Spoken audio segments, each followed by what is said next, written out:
আজকের এই দ্বিবার্ষিক সম্মেলনে আজকে যারা উপস্থিত হয়েছে আমরা উৎসবে রেখেছি। আমি অভিনন্দন জানাই ব্রাহ্মণবাড়িয়া সারা বিএনপি নেতৃবৃন্দকে, আমি অভিনন্দন জানাই জেলা বিএনপি নেতৃবৃন্দকে, আমি অভিনন্দন জানাই ব্রাহ্মণবাড়িয়া জেলার সদরের 3 আসনের নেতা শ্যামল ভাইকে ধন্যবাদ জানাই। অত্র এলাকার ব্রাহ্মণবাড়িয়ার সকল নেতা কর্মীদেরকে আসসালামু আলাইকুম। আমরা দ্বিবার্ষিক সম্মেলনে উৎসবে মেতেছি। আমরা কোনো বক্তৃতা দিতে আসছি, আমরা নেক্সটে বক্তৃতার বেলায় থাকবো। আজকে সবাইকে বলবো এই উৎসব যাতে সুন্দর হয়, সুন্দরভাবে একটি সফল সার্থকতা পেয়েছেন, এই সার্থকতাতে ধরে রাখতে পারি। সামনে যে নির্বাচন আসছে ইনশাল্লাহ সেই নির্বাচনে যাতে ধানের শীষকে জয়যুক্ত করতে পারি, আপনারা সেই দোয়াই করবেন, আমার জন্য দোয়া করবেন। সবাইকে ধন্যবাদ জানিয়ে আজকের বক্তব্য শেষ করছি। খোদা হাফেজ। বাংলাদেশ জিন্দাবাদ, জাতীয়তাবাদী দল জিন্দাবাদ। সবাইকে ধন্যবাদ।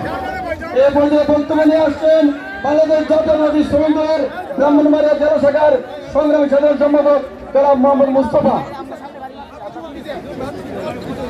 বক্তব্য রাখবেন জেলা শ্রমিক দলের সাধারণ সম্পাদক জনাব মোহাম্মদ মুস্তফা।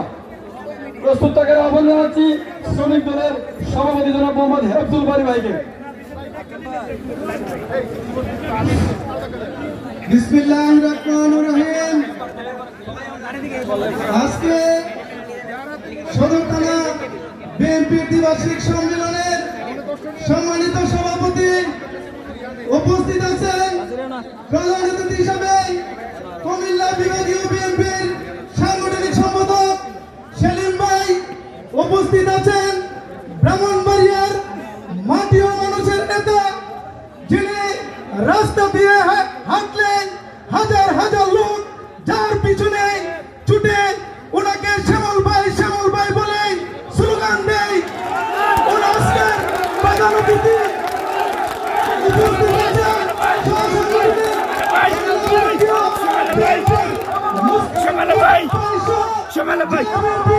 সদস্য সচিব জনাব সিরাজুল ইসলাম সিরাজ ভাই সহ জেলা বিএনপি অঙ্গ সহযোগী সংগঠনের নেতৃবৃন্দ ভাই, আসসালামু আলাইকুম। আপনারা জানেন এই স্বৈরাচারের দোসররা বিভিন্ন সেক্টরে